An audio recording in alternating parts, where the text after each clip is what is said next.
Why you are meant to eat the whole world. A Hasidic story that will change how you see life. Today I want to share with you a Hasidic story, a story that completely changes how we understand spirituality, life, and our purpose in this world. It comes from the Rebbe of Kosov, not Kosovo in the Balkans, but a small town in what is today Western Ukraine. He was one of the great Hasidic thinkers, a righteous man, a master storyteller. And this story goes much deeper than it first appears. One morning, right after the prayers, the students gathered around the Rebbe and said, "Rebbe, please tell us a Hasidic story." The Rebbe sat down at the table. The students gathered close. One story led to another. One parable awakened a memory, which became another story, then another. They were so immersed that hours passed without anyone noticing. Morning became afternoon.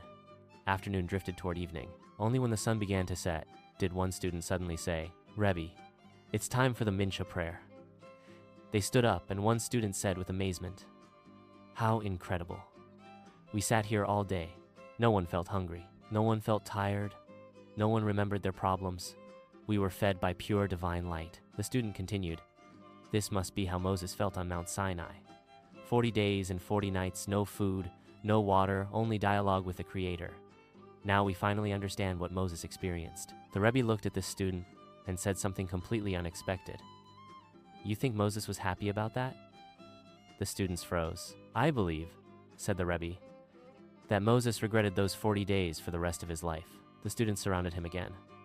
"Rebbe, how can that be? How could it be bad to live on pure divine light?" The Rebbe answered, "When Adam, the first human, was placed in the Garden of Eden, God gave him a command. The Torah does not say, 'You may eat from the trees.' It says, 'Eat. Eat from all the trees of the garden.' It was a commandment. Every human," said the Rebbe, "is commanded to eat the entire world. Not physically, spiritually. Just like the body absorbs what it needs from food and releases what it cannot use, so too the soul must absorb the holy sparks hidden in reality. Travel, listen to music, read books, see art, meet people, learn languages, explore cultures, extract what reveals God, and release what does not serve your soul. This is what Kabbalah means by eating the world." Moses did not eat, he did not drink, he did not engage with the world. For 40 days, he could not fulfill the human mission.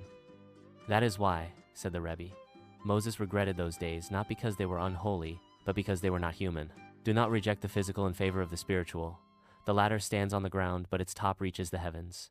Eat, drink, create, travel, enjoy beauty, and serve God from within life, not by escaping it. Stand firmly on the earth and let your soul reach the sky." Shalom, my friends. If people tell you that you think too deeply, maybe you're just asking the right questions.